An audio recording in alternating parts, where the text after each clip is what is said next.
हिमालय की ऊंचाइयों में जहां हवा पतली होती है और पहाड़ आसमान को छूते हैं, हमारे होने का सच छुपा है।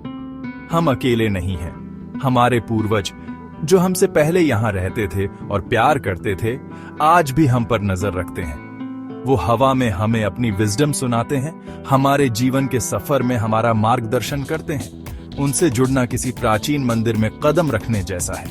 ये एक पवित्र काम है जो रहस्य और आश्चर्य से भरा है। उनसे डरना नहीं चाहिए, बल्कि उनका सम्मान और आदर करना चाहिए। वो हमारी जड़ें हैं, हमारा आधार है। उन तक पहुंचकर हम अतीत के रहस्यों को उजागर करते हैं और वर्तमान में ज्ञान प्राप्त करते हैं।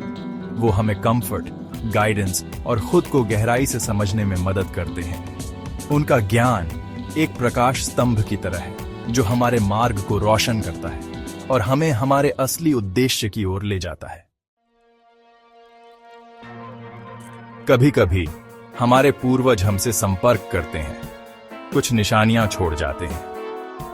अचानक ठंडी हवा का झोंका, टिमटिमाती मोमबत्ती की लौ या किसी जाने पहचाने परफ्यूम की खुशबू, ये दूसरी दुनिया से आने वाली फुसफुसाहट है। हल्के संकेत हैं कि वो हमारे पास हैं। आपको हवा में अपना नाम फुसफुसाते हुए सुनाई दे सकता है या अपनी आंखों के कोने से किसी आकृति की परछाई दिखाई दे सकती है। सपने साफ और अर्थपूर्ण हो जाते हैं, जिनमें अक्सर दिवंगत प्रियजन दिखाई देते हैं। चीजें अचानक हिल सकती हैं, मानो किसी अनदेखे हाथ से निर्देशित हो रही हों। ये घटनाएं डराने के लिए नहीं, बल्कि दिलासा देने के लिए होती हैं। ये संकेत हैं कि आपको प्यार किया जाता है और आप सुरक्षित हैं। खुले दिल और शांत दिमाग से इन संकेतों को स्वीकार करें। इनसे डरे नहीं, क्योंकि ये सिर्फ बातचीत करने की कोशिशें हैं। अपने पूर्वजों से जुड़ने के लिए विस्तृत रिचुअल्स या आर्केन नॉलेज की जरूरत नहीं होती है। एक साधारण प्रार्थना या मेडिटेशन से शुरुआत करें। एक शांत जगह ढूंढें, एक मोमबत्ती जलाएं और अपनी सांसों पर ध्यान केंद्रित करें।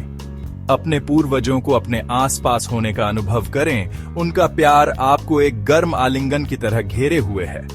अपने विचार और भावनाएं उनके साथ साझा करें। उनसे मार्गदर्शन और विजडम मांगे। ध्यान से सुने, क्योंकि उनके जवाब सूक्ष्म तरीकों से आ सकते हैं। शांति की भावना, अचानक प्रेरणा या आपके आसपास एक स्पष्ट संकेत। अपने अनुभवों को लिखने के लिए एक जर्नल रखें। आप जो भी सपने, संकेत या संदेश प्राप्त करते हैं, उन्हें लिख लें। इससे आपको अपनी प्रगति को ट्रैक करने और उनकी कम्युनिकेशन स्टाइल में गहरी जानकारी प्राप्त करने में मदद मिलेगी। याद रखें, अपने पूर्वजों से जुड़ना आत्माओं को बुलाने या ओकल्ट में शामिल होने के बारे में नहीं है। यह विजडम, गाइडेंस और खुद को और दुनिया में अपनी जगह को गहराई से समझने के बारे में है। श्रद्धा और सम्मान के साथ इस यात्रा का अप्रोच करें और आपको अमूल्य ज्ञान से पुरस्कृत किया जाएगा। डर कनेक्शन में एक बाधा है। अपनी एंग्जाइटीज को छोड़ें और दूसरी दुनिया के साथ कम्युनिकेशन की संभावना के लिए अपना दिल खोलें। आपके पूर्वज आपको नुकसान पहुंचाने के लिए नहीं, बल्कि आपकी मदद करने के लिए हैं। वो चाहते हैं कि आप सफल हों और एक संपूर्ण जीवन जिएं। इस कनेक्शन को अपनाकर आप प्राचीन विजडम और बिना शर्त प्यार के एक स्रोत से जुड़ते हैं। यह एक ट्रांसफॉर्मेटिव एक्सपीरियंस है जो शांति, समझ और बिलोंगिंग की गहरी भावना ला सकता है। अपने पूर्वजों की फुसफुसाहट को सुने, क्योंकि उनके पास आपकी अपनी आत्मा के रहस्यों को उजागर करने की कुंजी है।